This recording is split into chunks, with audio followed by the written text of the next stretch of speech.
So cool. And good evening. Yeah, just a quick one, guys. Just letting you know, I've edited it where I've actually put an intro video into a selection. So when you click live, it says go live and start play intro at the same time, just like that. Nice. Love it. Yeah. Yes, I've been doing a lot of work. Anyway, happy 2026, everyone. Christmas is behind us. Um, how was your start to 2026, guys? Yes, for me, had a good Christmas break, and I'm, outlining my plan for this year. So trying to start off set myself some goals, and don't want to daunt myself by having one big resolution. I want to try and set some sort of goals to move me forward. So yeah, I think it's exciting. Got the year ahead, it's beginning. So yeah, I'm very excited. Absolutely. Actually, it's not same old, is it? No, I'm just kidding. No, it was a quiet holiday, and that was intentional, of course. But there's been a lot of, I would say, like goal planning and vision planning as to where I think where all of us are going, not just like the mental health warriors as a whole, but just like personally, I think too, where self-care mama mentorship is going and all of that. So it was good. It was good. Absolutely. Yeah, it's been really good. Are you, Adam? How's honestly, it's had a little bit of a blips, but nothing major. It's actually been a really good start to 2026. Really good start. For the first time in a long time it has. Obviously me and Kerry were making a hell of a lot of plans to do as a couple. So responsibility free. Obviously we've already what I did Christmas Eve was paid for tickets to go and see a comedian called Tiny Tim in our next town. So we're going to be doing that in March. Excellent. Good something to look forward to. Yeah. Now I've changed my whole life at the minute. I'm going to be more proactive and stuff like that. I almost came close the other day to starting an Alcoholics Anonymous meeting in face as well. I almost. But that didn't happen. But it's okay. It's all right. I'm not going to dwell on it. I'm just keep going. Look for something else. I think proactive's the word, isn't it? I think if we want to have a good year, we've got to be proactive in sort of taking control and trying to set ourselves the goals and where we want to be by the end of the year, and we don't want that all ties in with our discussion tonight about which I urge everybody to please subscribe to this channel so we can really get going with this. And it's how to turn pain into power. So yes, it is a bit of a trigger warning stream, but that's okay. I know trigger warnings ain't for everybody, but it's okay. I know I'm coming across different, and so I've been accused tonight of being AI, but I'm not. Just a joke. So my first question to you about let's dive into that understanding the pain before we get into power. I've got a few questions here, and I'm going to start with ladies first. On what specific experiences caused the pain? What specific? And then when did you first realize it was affecting you? Oh, okay, so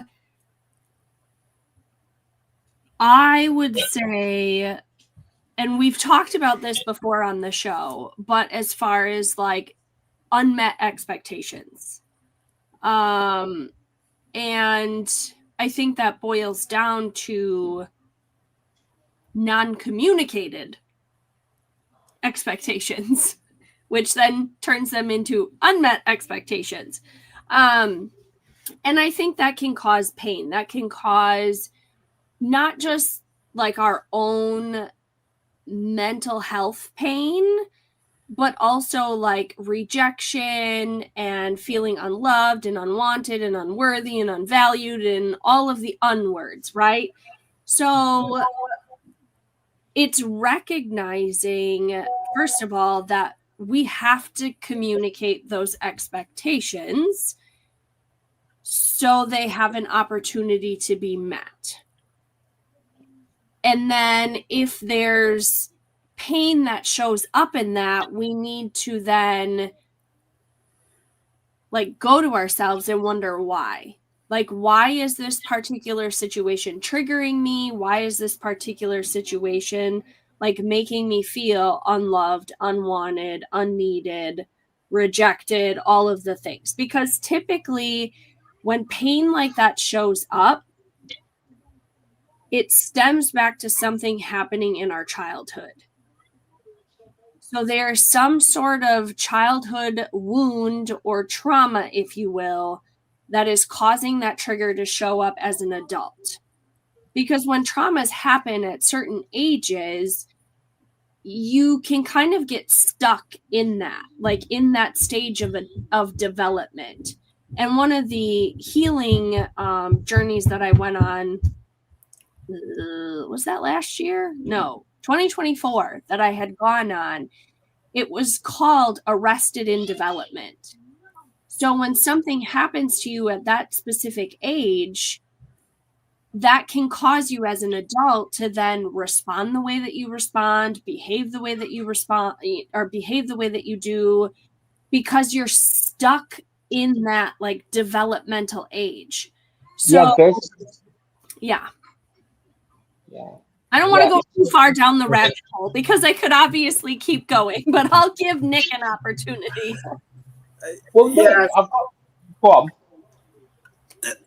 Yeah, no, I was going to say, talk about sort of like uncertainty, and I think like Tony Robbins said that there's a line of uncertainty, and we all like a certain amount of certainty, as in we know that there's comfort and there's insecurity and so that certainty. You know, we know we've got to have an income coming in, enough money, certainty. It's because there's stability in our life, but at the same time, if we have too much, then life will be boring with a bit of uncertainty, excitement. But I think uncertainty can be quite stressful in our lives, in the sense that, you know, if there's a lot of uncertainty in the world, but also, you know, if your job's uncertain, or your, you know, money's uncertain, you know, ups and downs, then, you know, that can be a big pain point. And I think uncertainty, you know, definitely I can relate to that myself, you know, and I think in a wider way, certainly in the UK, you know, there's a lot of uncertainty. You know, there's cost of living crisis, and I think there's, you know, job market is quite low, and obviously, you know, there's a lot of wider issues affect people's lives and comfort living, and I think uncertainty is a big thing. You know, if we're not sure that we can rely on having regular work, enough money coming in, and be able to look after our family and you know, plan for our future, I think this can be quite a burden. So I think uncertainty is definitely something that can become a pain point in our lives. Yeah, and that uncertainty played a part in our lives over the last couple of months, because um me and Kerry was actually talking. Obviously, we need to move. We need a bigger house, and we was talking about like the qualification that I've got, where I'm capable of being a clinical psychologist with the qualification I've got, and we were looking at like different countries to move, and one of them was actually America. I can't remember whereabouts. I think it was North Carolina or San Francisco, whenever it was. And one of them was offering to pay 250,000 a year for me to be one in America. And then obviously we started to look at house hunting, and there was a 7-bed house, etc., etc. And it was beautiful. It was in a price range, stuff like that. And then we looked at moving there, like going to get a visa and stuff like that. It's going to cost 10 grand just to move the cats. So, and that was like a put off. That was a put off, but it's okay, because that may be out of the question, but it may just be part of the future. Who knows? Then we looked at Australia.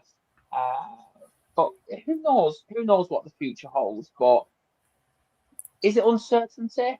I'm going to say no. But have I got clarity on that? Yes. And it's making that plan. And you go on back to finance. It's like I believe we can afford anything. Speaking realistic, we can afford anything.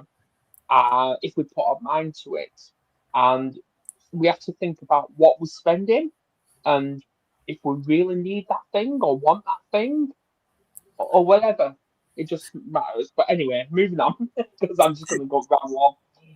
It's But interesting because I've got a question to you then. Like, go for it. you said about how, I mean, with pain, the word pain, turning pain to power. Is pain in that sense, or challenges or stress? Is it needed, in our lives for us to Yes, move forward to self improvement? In the sense that, yes. sometimes pain can give us motivation to take action. Where maybe if we didn't have enough pain, we'd be stuck in a situation, wouldn't do anything. And I suppose that's. Do you I think? believe we do need pain in our lives. We do need it because if we have an easy life and there's no challenges or anything like that, no barriers, what kind of world would we actually be living in right now?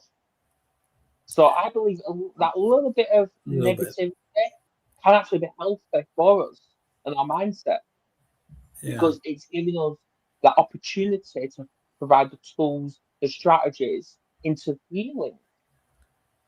I think that's the key thing, isn't it? Having the right tools and the right mindset and strategies to take the positive action for any challenges or pain. Time and effort. Time and effort. That's all it is. Time and effort. Yeah, that's true. Absolutely. Right. So next one, I'm going to move on to it now. What emotions are you both current and this for everyone in the comments as well? What emotions are you still carrying even today that you haven't named yet when it comes to the pen? They haven't named yet. Hmm. That's what I've got here. Go on, Ashley. I know you've got something. Well, it's hard to say if I really honestly do, because I think any of the pain that I've carried, or things that I've been triggered on, a lot of times, quite honestly, it has come down to resentment, bitterness, and probably fear, because a lot of those emotions, ultimately the center is fear. So it's Yeah. all of these other like side emotions, right? And I can get pretty good, like when I sit down and really think about it, I can name emotions that I think come up fairly well, other than like fear and anger, right? But again, that's because there's been work done for that, right? There's been a lot of breakthroughs that have happened because I was willing to go to those places, and I was willing to have conversations, I guess you could say. I did recently have a friend tell me, she's like, I cry all the time, and I think I've hardly ever seen you shed a tear, which is weird to me. Like, I don't become an emotional person until it's either reached the maximum that I can hold, where then it has to come out, type of a deal. As far as like, say, crying or something like that. It, especially in like difficult situations, like if there's a huge fight or there's like all of this emotion that's building, then yes, it will come out in like a weeping or like the ugly cry, right? That women like to call it. But it has to reach that point before it just comes out. Well, It doesn't just come out. you were talking about feeling resentment, and straight away I've got something that came to mind. I'm like, would some of that be part of your inner ego? As far as resentment is concerned, Because we've all got an ego. Of course, we do. I think it can. And the reason I say that is because when we make situations all about us, now I'm not saying, okay, so let me back up a little bit, because obviously I'm known as the self-care mama, right? So it's self-care that isn't putting you in a selfish mindset or a selfish mind frame, right? That it all becomes about me. It's all about me. Like, screw all of you. Like, this is all about me. That's not what I do. Okay. So when you're talking like the ego portion of ourselves, that's the selfish piece. That's the prideful piece. That's the piece that puts us also into victimhood. That it's all about me and you need to cater about me. And then when you don't, then I'm going to get bitter at you. I'm going to get resentful. Like, so it can go into the ego, especially when we put ourselves into, like I said, that victimhood, that I didn't do anything wrong. It's all you. And that's that ego versus owning our part in scenarios, in arguments, in all of the things, right? Because we have our own parts to play. But when you don't want to own that and you don't want to admit that, then that resentment and bitterness can definitely become egocentric. I wonder if we instinctively, we put ourselves first. You know, instinctively, we're egocentric in a way. You know, I kind of think sometimes, you know, we're kind of instinctively selfish. You know, it's like a primal survival thing, isn't it? You know, left over from the original days. So we instinctively, you know, and actually that's what we kind of have to get our balance and learn how to do, is actually, you know, not be so egocentric. I think that's And that's the point, because like when I'm struggling, like obviously people know me that I go to Alcoholics Anonymous, and I'm not afraid to admit that or anything like that. But when I'm struggling, like, and I've got a motto that lives in my head rent free, is I'd rather struggle sober than live my best day lives drunk. I'd rather do that. And when I've done a meeting, for example, and I'm still struggling, I want to do another meeting.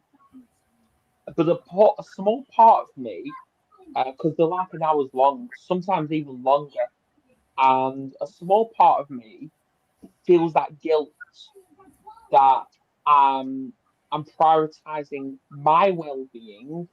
Like, I'm not being selfish, self-centered, or anything like that, or being an asshole. But I'm prioritizing my needs and my life to help me. So then, when I'm in a good place, I can help other people, whether it's on YouTube or whether it's the family.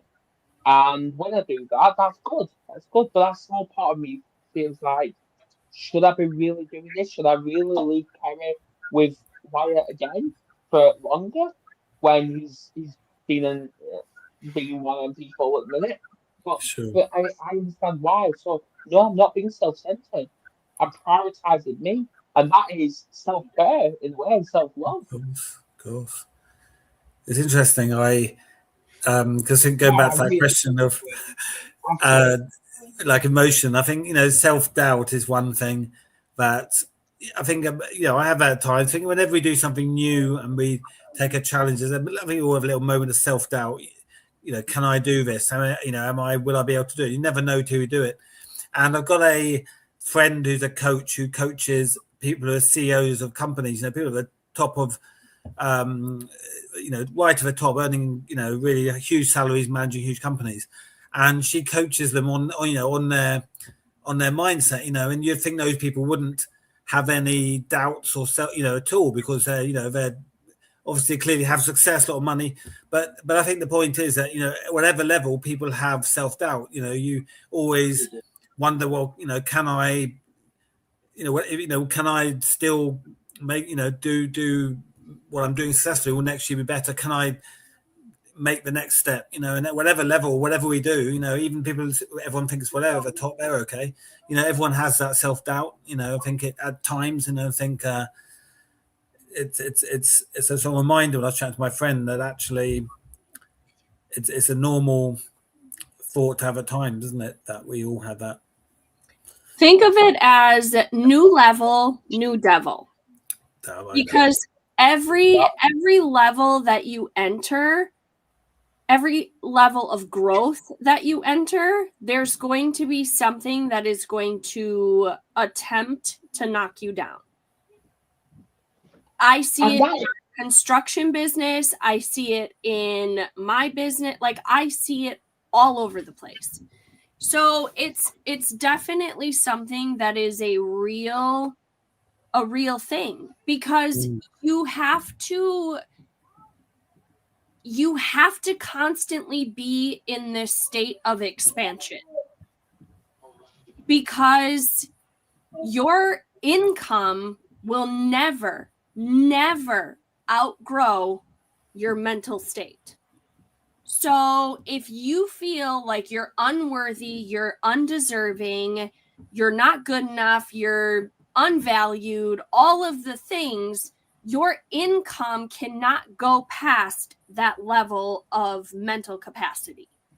So you have to look at yourself as always in expansion, always growing, always, I don't even want to say achieving, but like you are trusting the process along the way and knowing that you have room for more. But that also means to make room for more, you need to shed other things. You need to shed other beliefs. You need to shed other, sometimes it's even expectations of others and expectations of yourself. But you also have to shed the pain and the traumas and all of the baggage. Because if you keep carrying that with you, like, you're gonna get stuck. At some point, it's going to be so incredibly heavy, you can't carry it with you anymore. So you have to make the decision of, is all of this shit going to come with me in the new year? Because if the answer is yes, then, my friend, don't expect to grow. Like, you have to get rid of it. I guess it goes back. So going back to my first thing I said, almost. I think sometimes a lot of people, I speak to, it's about coaches. It's all or nothing. They have, this is where I need to be. And I think that's the New Year's resolution thing. This is my New Year's resolution. But if you don't get that, you fail. You succeed or fail if you've got one big thing. But I think it's about setting those. There's constantly setting little goals. As long as the goals are ones you're invested in, then they mean something to you. If it's all something you really want to achieve, it means something to you personally. Then you're constantly setting goals, because that way you're constantly moving forward in whatever way you want, rather than just one big thing. And I think that's I think if we place everything in one big, this is what success means, or this is where I want to be, then there's a lot of there's a lot of risk, obviously, if you don't hit that. But if you're constantly, like Ashley said, moving forward, learning, developing, by setting little goals, then that's more likely to be a positive outcome. And I totally agree. Which I think you two are seeing these questions, because you've got to talk about that. And this comes to my next question about reframing the story. If I removed shame from the story, what would change?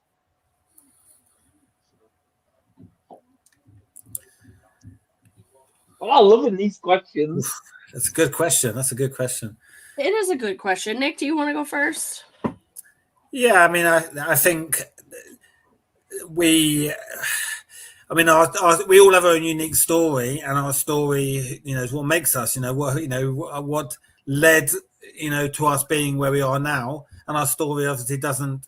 It continues the rest of our life, but I think that's, when you listen to, big speakers, often, when you listen to speakers on stage, and they're motivational, inspiring, it's often their story that actually you connect with.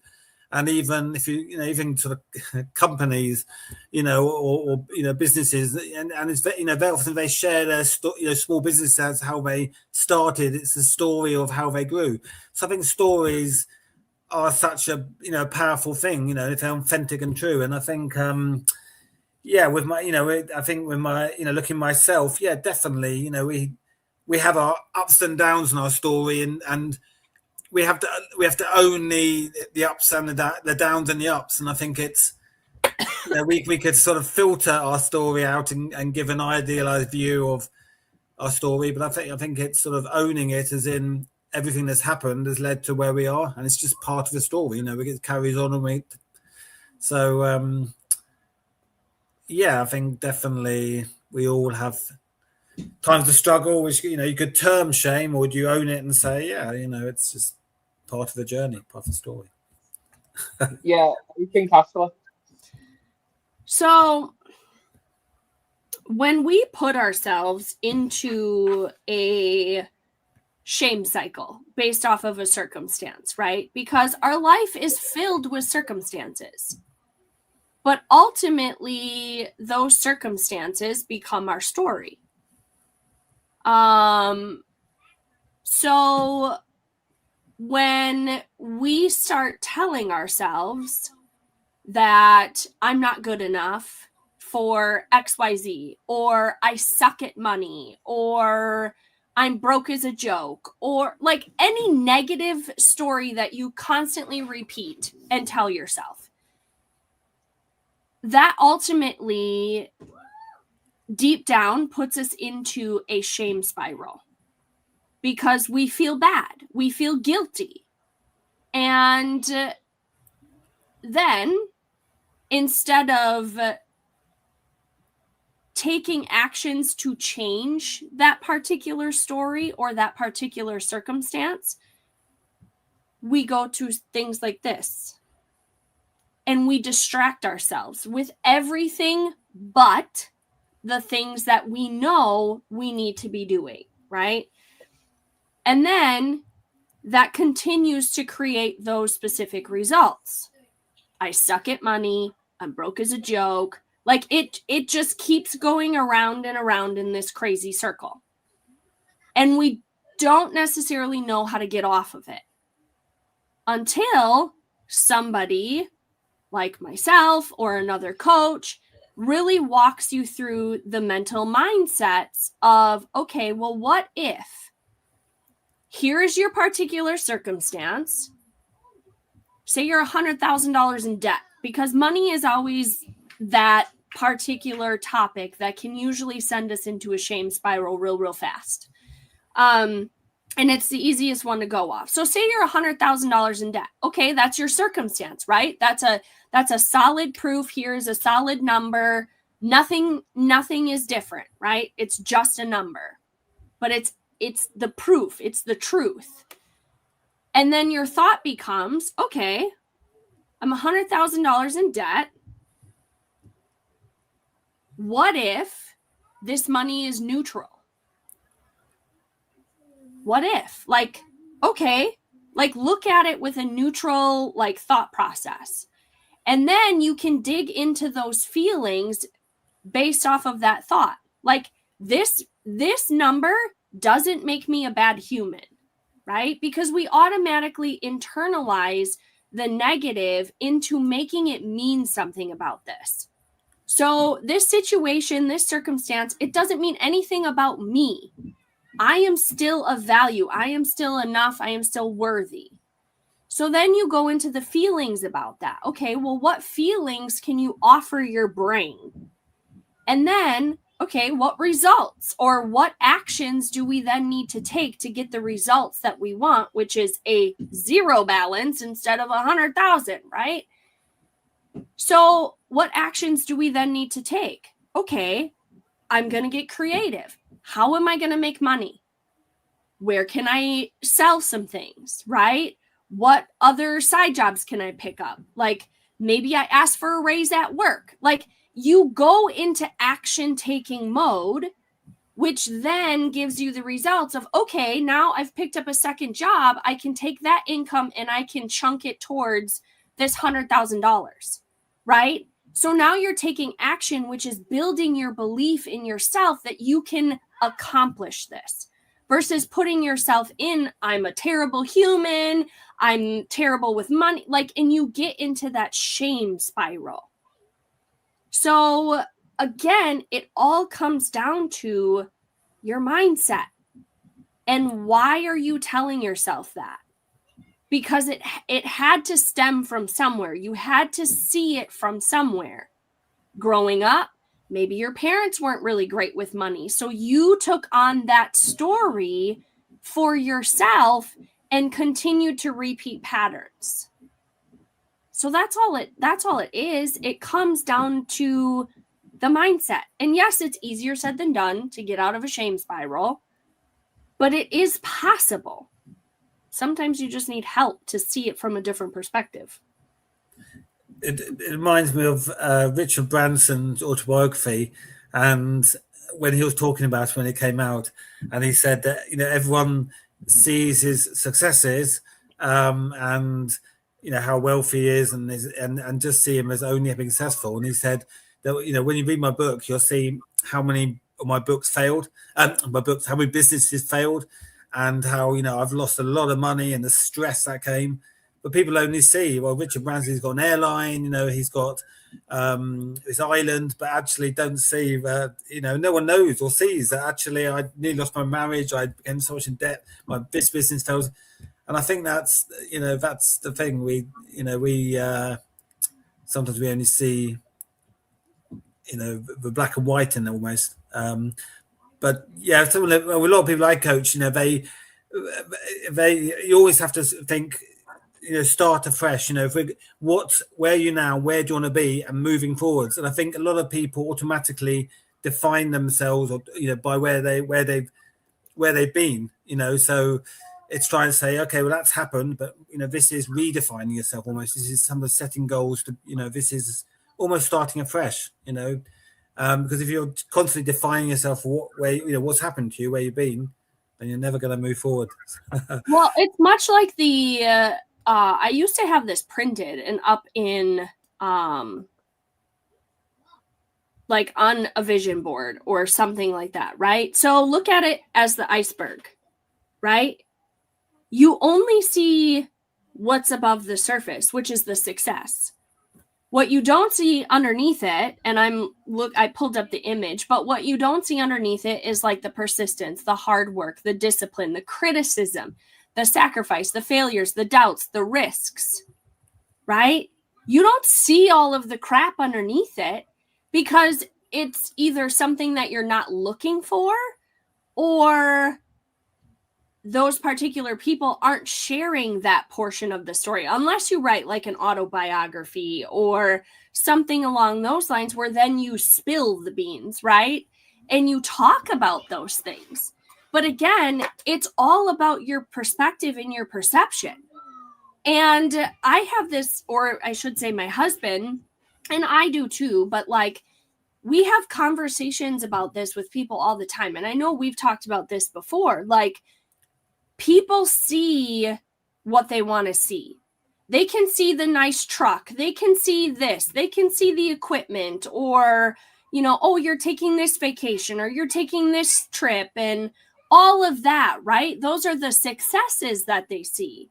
And then they think, oh, well, it must be nice. But again, what you don't see is the dedication, the time away from family, the blood, sweat, and tears that go into building the business to be able to then hope like hell, like, oh, we get to take a week off.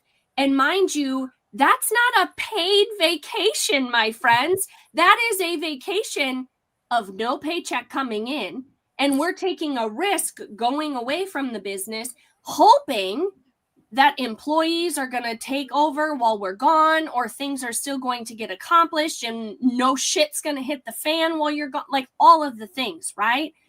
So it really drives me bananas when people will say, oh, it must be nice. Again, you don't see the time away, like from the family, the expenses, like the income to expense ratio, like the debt that's carried, all Yeah, of no, that. It's I stressful. relate to it. Yeah. It is stressful to own a business. Now, would I choose a different life?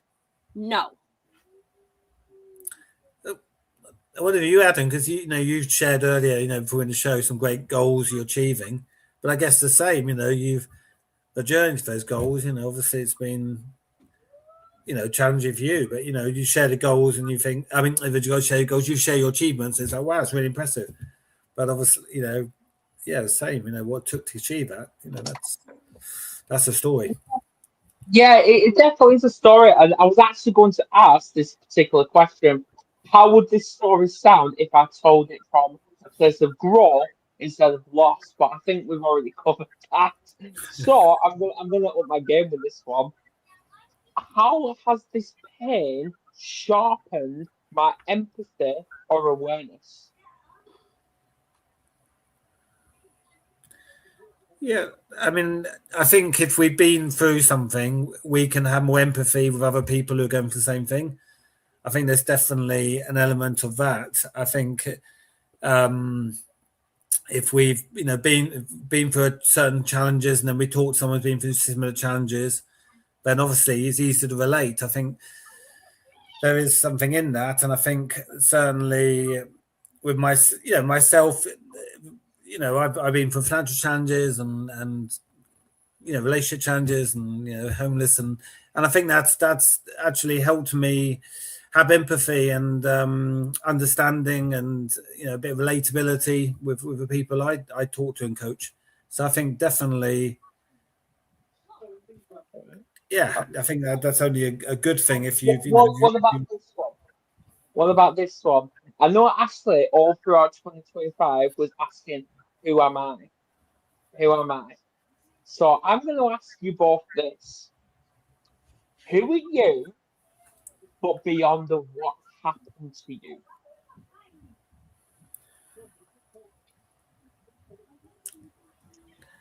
So when I think of the beyond the what happened to me, I think of when I was sick, right? Because that's honestly where the pivotal moments have come from in my life, where I knew that, okay, I can't keep living this way.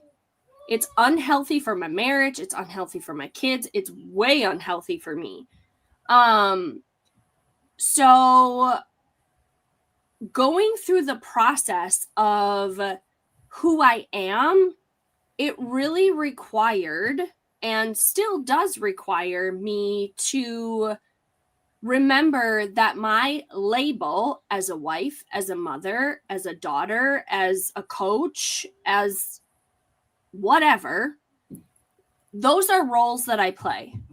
That is not my true identity of who I am, because I am a creative, confident, bold, like empowered human being.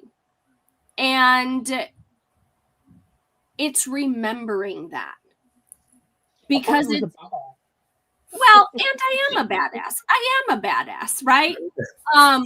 But like it's remembering that when we can get so caught up in our day-to-day lives as business owners, as employees, as parents, as all the things, right? The things that we do, we get caught up in that versus who we are as a human being. And I thoroughly have to remember that it's also not just like the quote unquote identity, the way that I see myself. It's also the way that my Heavenly Father sees me.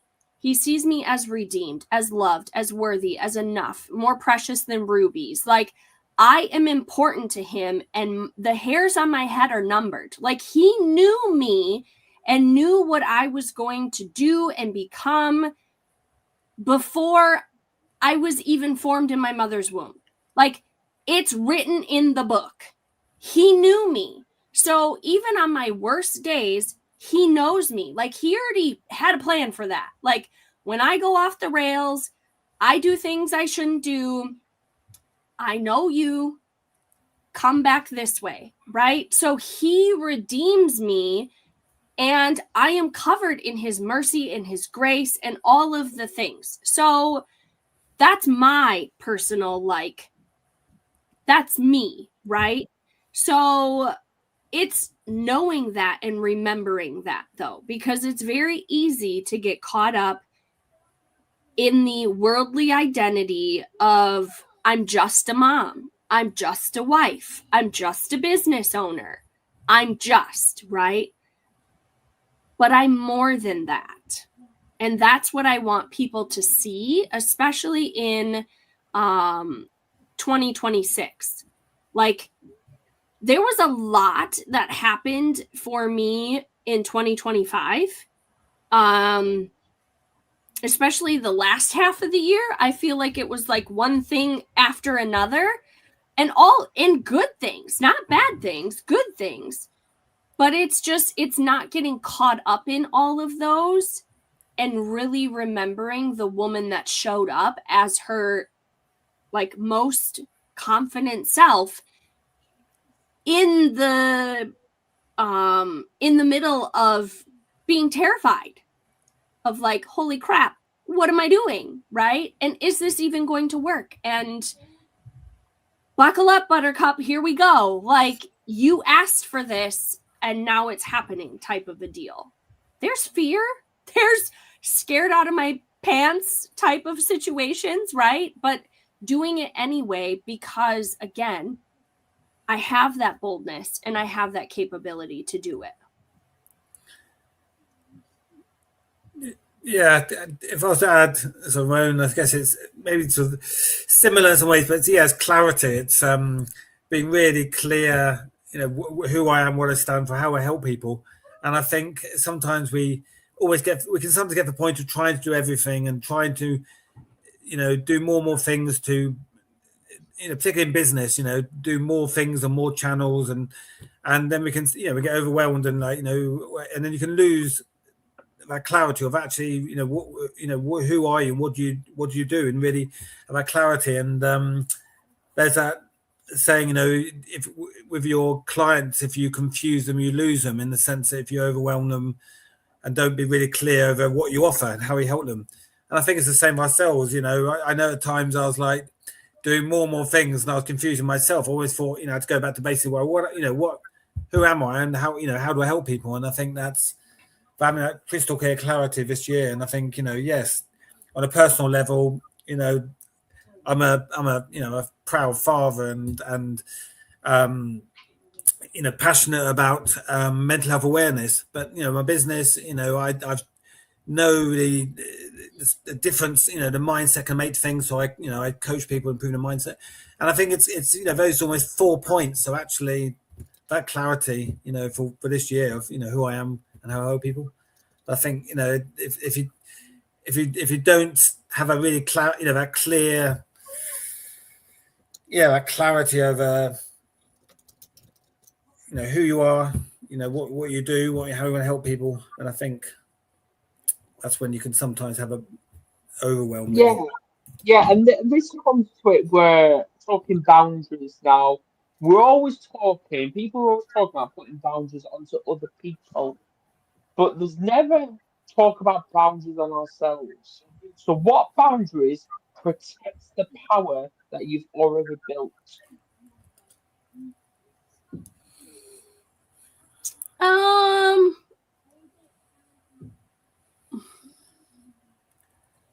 I think for me, it's again, setting expectations. Not just expectations of myself, but expectations of those around me. And it's also, if I say that I'm going to do something, now I'm not 100% perfect at this, and I don't think anybody is, but if I say that I'm going to do something, honoring that to myself. And it's like that self-trust and self-belief. Because if I let myself down by not doing what I said I was going to do, right? That's ultimately what I'm doing. I'm telling myself that, again, you don't honor you. You don't believe in yourself. Like, and again, it goes into that damn shame spiral again, right? Because that's just what our brains do. Our brains are meant to protect us. So it's setting boundaries that honor ourselves. And whether that's verbally saying them to other people around us, or whether that's just simply saying no and letting your no be no. You don't need an explanation. You don't have to justify it. You just say no. Like, that doesn't work for me. Peace. Right? And that's why when people ask me how my Christmas was, it was quiet. Why? Because that was intentional. Because I set boundaries, right? I don't go into toxic family situations anymore. I ditched that like 2 years ago, 3 years ago. So instead, I make other arrangements to spend time with my grandmother and our family, right? And I remove myself from that because I'm setting a boundary of I'm not going to tolerate that anymore. So it becomes peaceful. And then I go to one other place, which is my in-laws, so they can spend time with the kids for Christmas. And that's it. I don't do all of the aunts, uncles, and here, and here. So if I'm asked, hey, are you going to XYZ? Nope. That's my response. Not going. Because it's intentional that way. And then if anybody wants to spend time with us, then they're welcome to come to our house. But I'm not doing it. I'm not catering to everybody else's whim and desire and all the things. So it becomes an intentionality. And that'll be people pleasing, won't it? Yes, it cuts a lot of people pleasing, because then I don't have to be put in awkward situations where I need to say things that I don't really mean and perform in a way I really don't want to, and all the things, right? And just put on the, hey, how's it going? I don't want to be here. But you don't have to put on that fakeness anymore, because again, you're being intentional and you're setting a boundary. No is a boundary. And that's it. Like, it's easier said than done sometimes, especially when you allow people over the years to constantly cross your boundaries and you do have a habit of people pleasing, and then you feel guilty. Well, what if it's grandma's last Christmas? Figure out a different time to spend with grandma then, right? It's things like that, again, that's just my opinion. No, I agree. I mean, I think there's this creep factor in the sense that, time is precious, is a resource, like money, time is a resource. And I think it's easy to have that creep thing where, if you work on your business, you say, I'll do a little bit of weekend, just catch up on things, do an hour in the morning, then I'm caught up. And then that creeps up a little bit more, and then, come a little bit more. And before you know it, the lines between, so personal time, social time, business can be blurred. And I think that we have to try and, for me, boundaries about time, because, I set myself time for I'm going to work on my business, and I put everything into it, and I commit myself, and then I have, time for break, and then 100% time for focusing. But then I know that when I have social time, I switch off, and I think it's having those clear boundaries for time, because otherwise I know that it'll creep and it'll merge into one, and then I don't really know whether social and business all becomes one, and then you lose the quality of both almost. And the other boundary, I think, is social media. That again, that's increasingly spend a lot of time, but also I think you can for myself, you can be sort of, you open up when you go on social media, open to comments, you're open to responding. And I think, then you can become too invested in responding to people, the comments you get. So I think you've got to set boundaries for myself with social media. You know what? I agree. I agree. It's time we shut off making all these lame excuses for ourselves to people, please. Because going off the comment what you said about Grandma's last Christmas and stuff like that.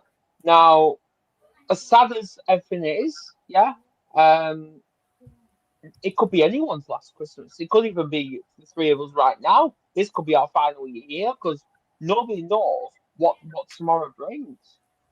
Nobody knows because at the end of the day, people die all the time.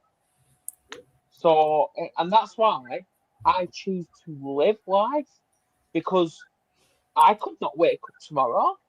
That's a possibility. Anything's possible. But I don't want to think about that. I want to think about the here and now. And what happened yesterday, well, that's a lesson learned.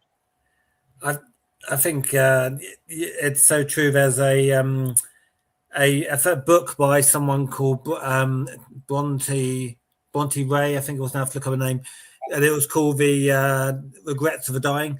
And basically, she interviewed or chatted to a lot of people who are in hospices on a sort of dying, in a sort of deathbed or dying, and chatted to them about where they look back on their life. And they all basically, they regretted, that life was precious. And they regretted the things they hadn't done, and never regretted the things they had done. And they regretted spending more time, obviously, with family and doing more. And I think it's an interesting point that actually it shows that people never regret making, the money or the business. It was all about the quality of life and not doing more and not, seizing the day. And I think, like you say, you don't want to get to that point where you're old looking back regrets. You want to value your time now. And I think even for me, like after I was sick, and I think that's where a lot of my bitterness and resentment came from, because after having that experience, my perspective shifted, and it was like, okay, I want to take the vacations, I want to go the places, like I want to make memories. Like life isn't about things. Like things are great, things are bonus, like whatever, right? But it's, I want to take the kids and I want to go here. I want to go here with my husband. I want those memories, right? But it's also getting past the whole, then we put into it, okay, well, what does our bank account tell us? Because our bank account says we can't go on vacation. And my thought process is, I don't give a shit if we need to put it on a credit card. Like, I want to get out of here. I want to make memories with you because life is too freaking short, right? I agree. And, I mean, I'm not advocating to go into debt, right? But believe me, I have plenty. I own a business. Like, there's shit, right? But like at the end of the day, it's also, if I don't intentionally plan something to spend time, quality time away with my husband for a weekend or a week or whatever it is, it won't happen because he's too focused on the financial piece of it versus the long-lasting, like, investment into us. I identify with that massively because I admit I've fucked up massively over the years with Kerry. I admit I've fucked up. But now I put that drink down and I'm not blaming the drink anymore, I'm blaming me. I'm making all them amends up. I'm making all them memories up, all them years up. I'm doing all that. Is it hard work? Is it gritty work? Of course it is. Is she making my life hard and making me fight for it? Of course she is. And to be honest, I want her to. I wanted to. Now she just looks at me thinking, you bastard. Well, and that's the thing. Like, that's the thing too. Like, it's not that my husband doesn't enjoy the time away, right? But I also have to be conscious of the fact that, again, we are business owners. So when we do go away, it is added stress onto him, especially if I take him away like for a week, right? But if I do a weekend, that's one thing. But that's added stress on him because he's constantly thinking about, okay, what isn't getting done?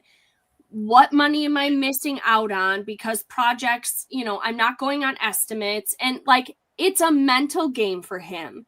So it requires a lot of like, I have to keep him busy so his focus is other places. So if we go away for, say, like a week to Arizona, then I better have figured out, okay, where can we go hiking? What activities can we do together? Like, what experiences can we have together to keep his brain off of the fact that I'm not at home, I'm not making money, like I'm not getting paid for this vacation. This vacation is costing me thousands of dollars. Yeah. Like, what can I do to keep him like moving, if you will? But it's also like taking the photos and having the memories and the experiences and all of that. So, I mean, it has pros and cons, right? But it's also like, it's also important. It is. Well, that's what I'm thinking, because me and Kerry are in a similar situation, because obviously this year it's going to be 1 year since we've become married couple, and obviously I want to do something that we've never done before, and that is responsibility free. Have that night away, just me and her, nobody else, and obviously no one around us or anything like that. But she's obviously got those concerns, which is totally understandable and acceptable. Where she's thinking about finances, and she's also thinking about childcare and stuff like that.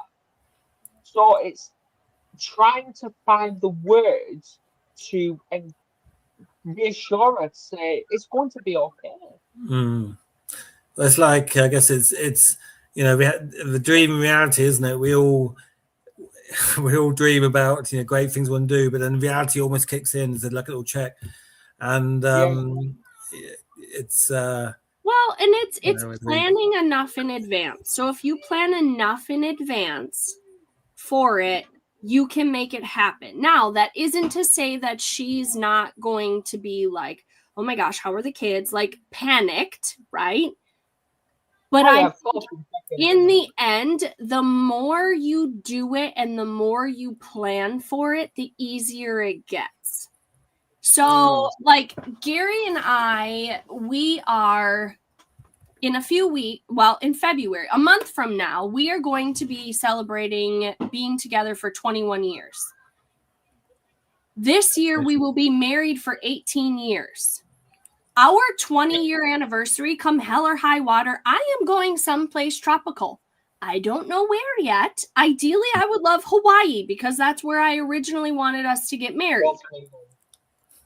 But I can't guarantee that. Maybe it ends up being the Dominican Republic. Maybe it ends up being the Florida Keys. I don't care. I just want palm trees and hot. Okay, that's all I want.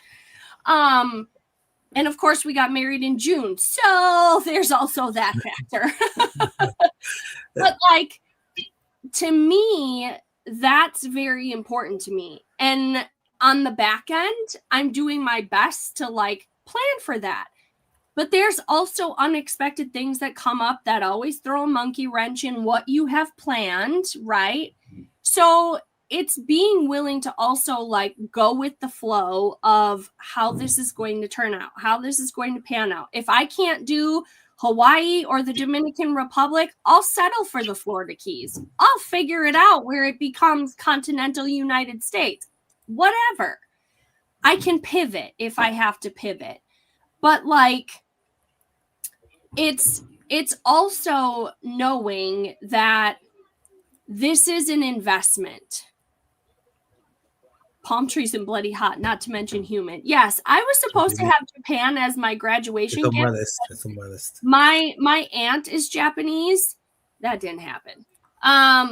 But like, it's it's also realizing, like I said, the more you plan for it and the more you do it, the easier it gets. Because for us, we've got 6 kids here at home, plus the dogs and all of the things, right? So I need to make sure that somebody can either stay at my house or I can send my kids and then get a dog sitter.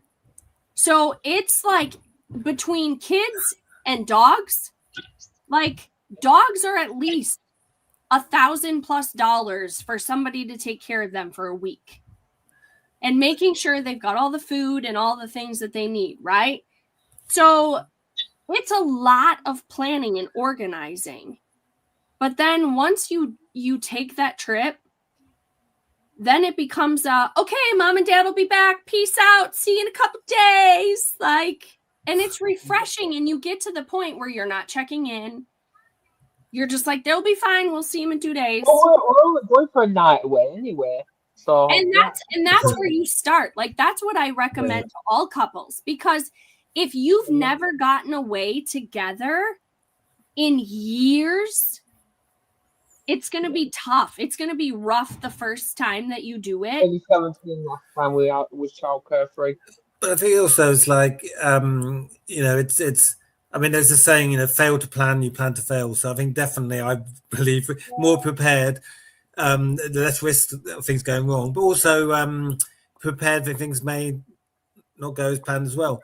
But I think also, if it's about committing. So if once when you're planning and preparing, you're committing to it. And I think that's a good thing, because otherwise, just talking about things often don't happen. But once you've made a commitment, this is what we're going to do, set the date. Like you and Kerry, that's half the thing, isn't it? Half the thing is we're not diverting, and then the rest sort of falls. We're not diverting the base. We're not diverting away from the topic, because we're actually identifying the pain of planning all this. Then in the outcome of it, it's going to be power. So we're going to actually do something. Yeah. But on that note, I think it's been a good topic. So we're going to be back next week. We don't know the topic yet, so obviously us three are just going to discuss it off camera. And please do subscribe and share. So, any final words, guys? Yeah, my final words are, start 2026. I think, set your vision, your dream, for this year, and then set some manageable goals, some realistic goals, because any goal you take that you reach and achieve is taking you towards that. It's taking you forward. I think that's the main thing. As long as you do something that you're moving forward to where you want to be, that's all that matters. That's the most positive thing. And I think, to piggyback off of what Nick said, taking action, but be willing to take imperfect action. Because it's not going to look pretty sometimes, but you have to make those steps every single day to get to where you want to go. Absolutely. Yeah. And I'm piggybacking off both of you. Like, I've made 3 goals for myself to do this year anyway.